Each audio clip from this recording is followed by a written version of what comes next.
The immensely experienced light welterweight bidding for a British title for an unprecedented third time. He won it first in 1978, lost it in 79, won it back the same year and held it into 1984 before he was beaten by Terry Marsh in a memorable contest.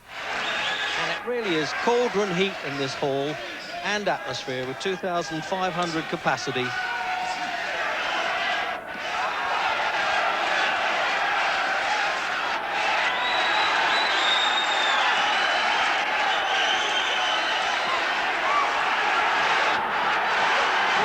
Championship fight this is turning out now, because McKenzie knows he's got to dig those heels in and get the punches going. Yes, that fight 2 years ago was a tremendous contest. Let's hope we have another one like it this afternoon. The resilient Clinton McKenzie then back in British Championship action. His opponent this afternoon, Leicester's Tony McKenzie, who wins this fight because he won the eliminator against Mickey Harris back in May. Both fighters going for the vacant British light welterweight title, a title vacated by Tony Lang. So the fighters are now in the ring. Let us go inside the big top and join our ringside partnership of Jim Watt, the former lightweight champion of the world, and our commentator, Reg Guttridge. So, good afternoon then, and there's the fighters now really shaping up in the gold trunks there. There he is, Clinton McKenzie, and there's the rundown. One of the most experienced pros around, isn't he?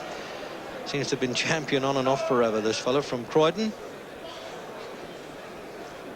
And Tony McKenzie from Leicester, he's only 23, and as you say, as you see there, it's lost only 3 of 16 and in good form at the moment.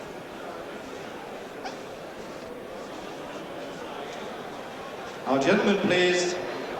Ladies and gentlemen, Frank Warren presents a light welterweight contest sponsored by Croxley Script of 12 3-minute rounds, a match made at 10 stones for the light welterweight championship of Great Britain.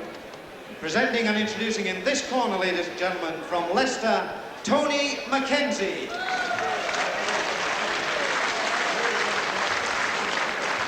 And from Croydon, ladies and gentlemen, Clinton McKenzie.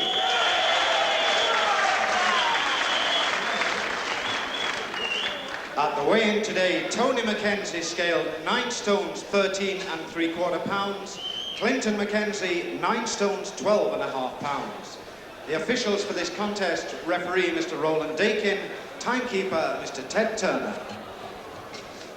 So there it is, Roland Dakin from Publican actually, from Caversham in Berkshire, one of the well-known referees on the circuit. And Clinton McKenzie there got Dennis Reed in his corner, and McKenzie's Ken Squires, who works with Tony Simpson. First meeting between these two, and it's not going to be a commentator's nightmare, McKenzie, because from now on it's Clinton in the gold and Tony with the black striped tangerine trunks. And just to make it easier, of course, Clinton is the right-hand forward southpaw.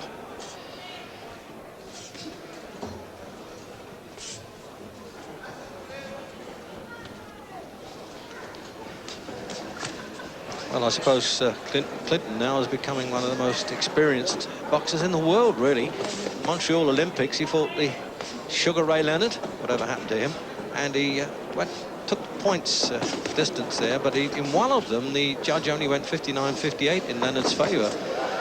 So you can tell what sort of class that Clinton McKenzie's been in. But Tony McKenzie, I must say, on top of his game, really fancies his chance here, and he had to fight an official Board of Control ordered eliminator against Michael Harris last May, 10-rounder, to make sure that he got a title shot. But then Tony Lang decided to vacate the championship after very much a photo finish against Clinton at the Albert Hall. Very controversial decision in parts of the press.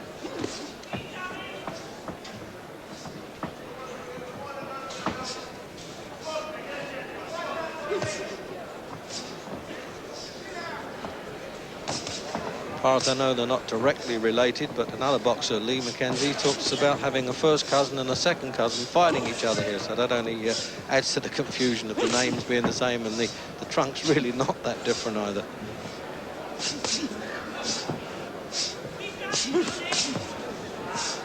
I never thought, Jim, when I first saw Clinton in the amateurs as champion, that he'd really maintain the 10-stone weight. I always thought he'd go up a little bit. He's still only 9 stone, 12.5 this afternoon. Yeah, and I think what's even more surprising is the amount of years he's boxed in top class. I mean, for years we've been saying Clinton can't do it again. It's too hard a game. He can't put his body through that kind of contest again, and he keeps doing it. And here he is back again, trying to regain his title. Well, almost a storybook ending for him, really. He was so upset that he said he was going to retire after losing to Tony Lang. Actually, it was the second time he'd lost to him. But I can't remember seeing Clinton in a bad fight. It's just remarkable. The Terry Marsh one, and right back there's Morrison. Really some tremendous contests we've seen him in. See, Clinton's an aggressive boxer, but he doesn't carry a big one-punch knockout. So that makes for good fights every time he's out. He has to work hard. Oh, he's just taking a good left hook there. Yeah, he's a good puncher, Tony. He's standing up well to his task there. He's not rolling at all. He's really anchoring his feet, Tony, and he's going to get some weight into those punches.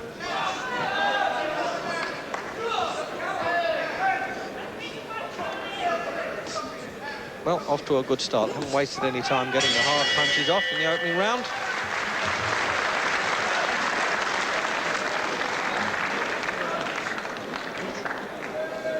And there's Clinton. It's the Philip Game Club at Streatham Croydon. I remember seeing him box first. He won the championship from Jim Montague. It was a vacant championship in Belfast in '78. Then he lost and regained the championship against Colin Power. And then, of course, he lost again to Terry Marsh in that marvellous fight back in September '84. And he's been around a bit, I tell you, Denmark, Norway, Las Vegas. There's Tony. 4 wins in a row now. Fancies his chance. He got beaten on a cut eye in one of those 3 losses in the first round, actually, with Danny Shinkwan.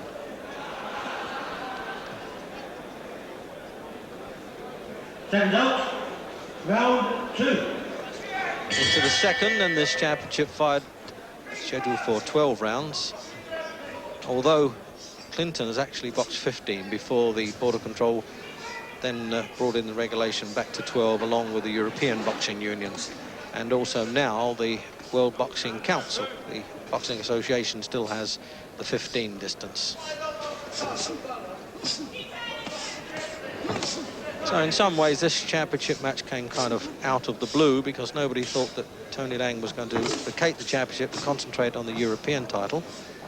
And promoter Frank Warren, with the help of sponsorship of Croxley Script, was able to get it for this show. And out comes the gum shield there, Jim. Good punch that must have been. It wasn't tiredness that did that.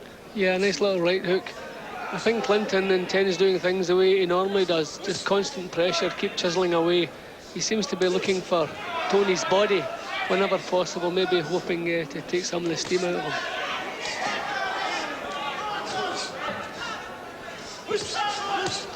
Strong man, Tony, though, isn't he? He really is. Yeah, he's boxing differently tonight. I expected him to be quicker on his feet, try to keep out of range from Clinton, but he's not doing that. He's standing his ground and throwing full-blooded punches back again.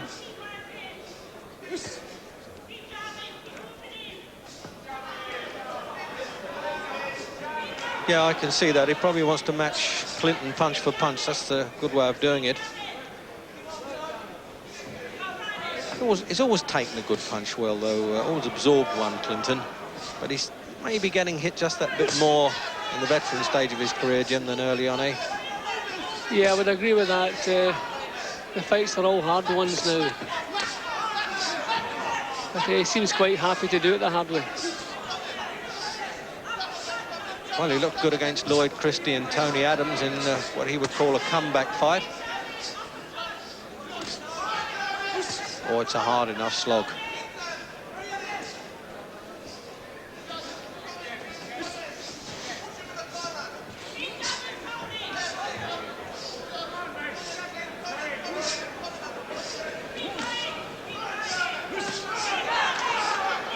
So determined to get in, Clinton. I just think he's eating up a few punches he shouldn't be taking. But that comes with the confidence of winning championships over the years like this. He was even European champion, but he lost that on a foul. Low punch. He's just taken 3 good right hands to the head, Clinton. There goes another one. Looks as though Tony's finding the answer pretty quick. Yeah, he really is using the method that most of them use at southpaw, the big right hand coming over to beat that stance. And he's not getting out of the way of him, Clinton. So pinned in his own corner there. He hasn't got far to walk back, Clinton.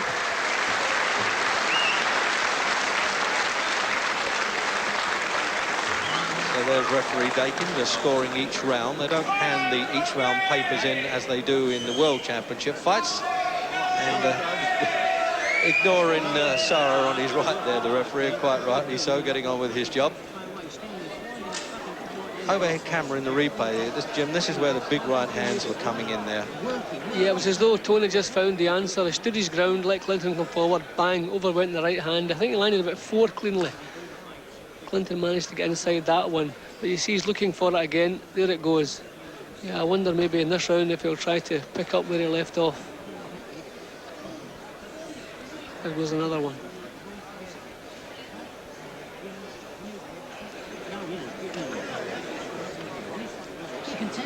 So Kenny Squires giving him the rundown now on what to do. Round 3. And there's a lot of solid punches going in on this British Championship fight, I promise you, particularly from Tony McKenzie in that round. And if you're late joining us, that's because they're both called McKenzie, so we're calling them Clinton and Tony. They're very impersonal today.